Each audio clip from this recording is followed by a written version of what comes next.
Assalamualaikum warahmatullahi wabarakatuh. Di sini saya akan menjelaskan atau mempresentasikan tentang hak asasi manusia. Oke, langsung saja. Kami dari Universitas Duta Bangsa Surakarta dan disusun oleh Anugerah Ahmad Maulana. Saya sendiri dengan nomor NIM 190103067. Oke. Bab 1, pendahuluan. Latar belakang. Hak asasi manusia adalah hak dasar yang dimiliki manusia sejak manusia itu dilahirkan. Hak asasi dapat dirumuskan sebagai hak yang melekat dengan kodrat kita sebagai manusia yang bila tidak ada hak tersebut, mustahil kita dapat hidup sebagai manusia. Hak ini dimiliki oleh manusia semata-mata karena ia manusia, bukan karena pemberian masyarakat atau pemberian negara. Maka hak asasi manusia itu tidak tergantung dari pengakuan manusia lain, masyarakat lain, atau negara lain. Hak asasi diperoleh manusia dari penciptanya, yaitu Tuhan Yang Maha Esa, dan merupakan hak yang tidak dapat diabaikan. Hak merupakan unsur normatif yang melekat pada diri setiap manusia yang dalam penerapannya berada pada ruang lingkup hak persamaan dan hak kebebasan yang terkait dengan interaksinya antara individu atau dengan instansi. Hak juga merupakan suatu yang harus diperoleh. Masalah HAM adalah suatu hal yang sering kali dibicarakan dan dibahas terutama dalam era reformasi ini. HAM lebih dijunjung tinggi dan lebih diperhatikan dalam era reformasi daripada era sebelum reformasi. Selanjutnya adalah bab 2, pembahasan. Pengertian hak asasi manusia. Hak asasi manusia atau HAM dalam bahasa Inggris adalah human right. Dalam bahasa Perancis, droits de l'homme. Jadi hak asasi manusia adalah konsep hukum dan normatif yang menyatakan bahwa manusia memiliki hak melekat pada dirinya karena ia adalah seorang manusia. Hak asasi manusia berlaku kapanpun, dimanapun, dan kepada siapapun, sehingga sifatnya universal.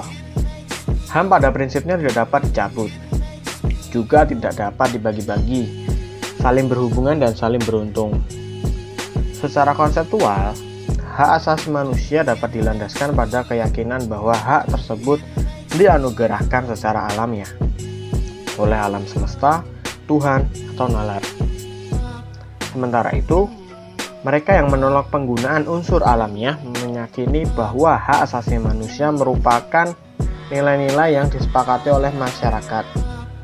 Ada pula yang menganggap HAM sebagai perwakilan dari klaim-klaim kaum yang tertindas.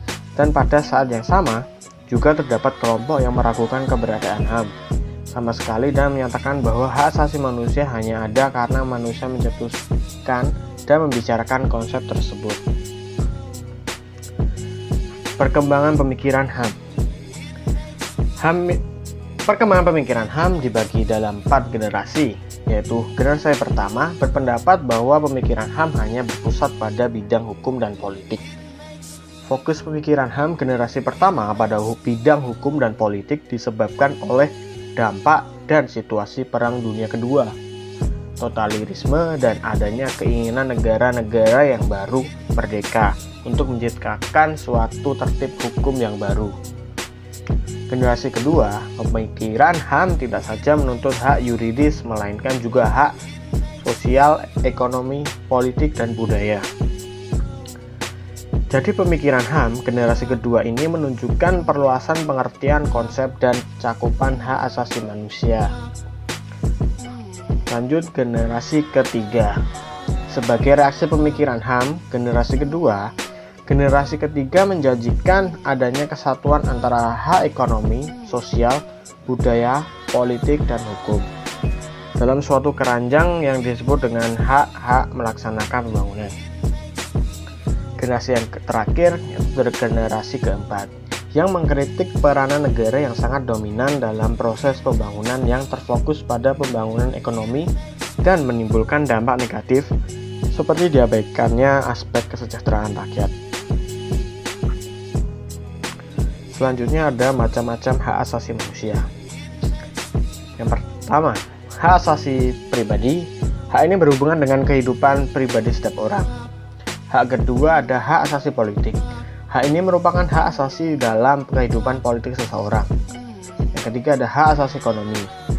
Hak ini menyangkut hak individu dalam hal perekonomian. Yang keempat ada hak asasi peradilan. Hak dalam memperoleh perlakuan dalam tata cara pengadilan. Dan hak kelima yaitu hak asasi sosial budaya. Hak terkait dalam kehidupan masyarakat.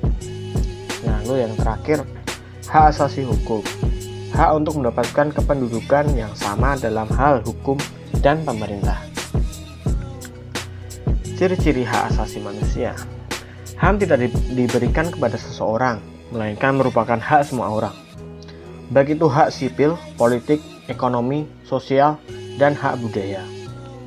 Hak tidak dapat dicabut, dihilangkan, atau diserahkan. HAM itu bersifat hakiki, yaitu hak yang sudah ada sejak manusia dalam kandungan.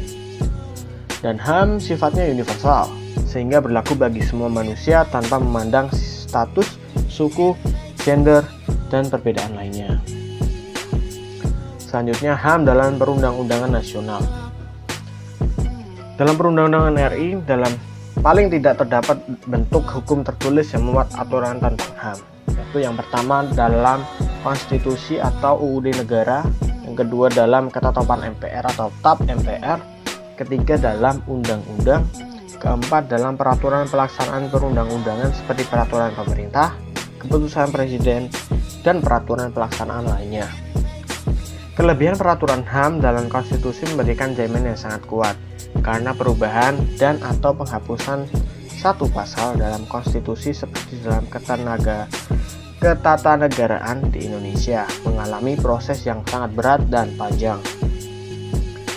Antara lain melakukan amandemen dan referendum.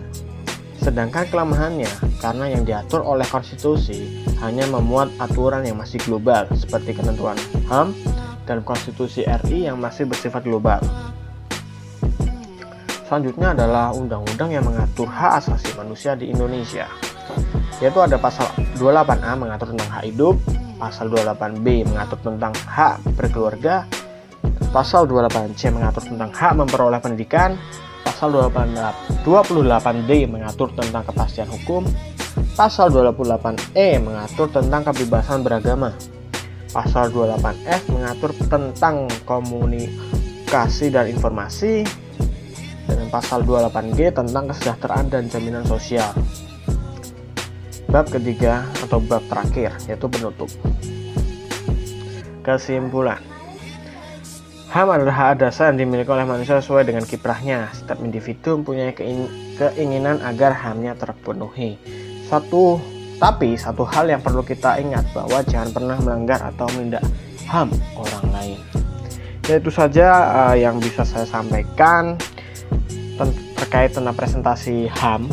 Mohon maaf jika ada salah kata ataupun ucapan, dan mohon maaf jika ada typo dalam teks tersebut. Saya ucapkan terima kasih. Wassalamualaikum warahmatullahi wabarakatuh.